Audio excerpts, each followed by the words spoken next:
po bang schedule ni Pangulong Duterte? May inaasahan po ba tayong talk to the people mula sa kanya ngayong gabi? At ano po kaya yung mga aasahan nating public events ni Pangulo? Meron po. Mamaya po itutuloy yung talk to the people at sana po ma-broadcast on the same day at ang alam ko meron lang namang isang meeting ahead of time, no? So sana po ma-broadcast same day. And I also know that the PDP Laban convention will proceed as scheduled on a different venue dahil MECQ sa original venue nila sa Bulacan. They apparently have transferred to Pampanga and there's a possibility that the President will make a personal appearance pero may backup din po na virtual appearance.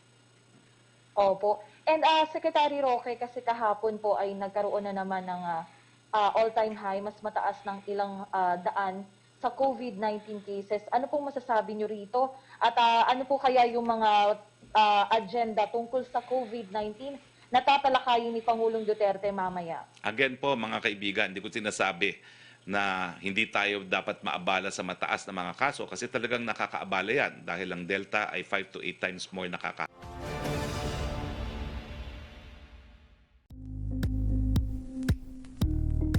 Thank you for watching Politico TV. Please like and subscribe to our channel for more videos.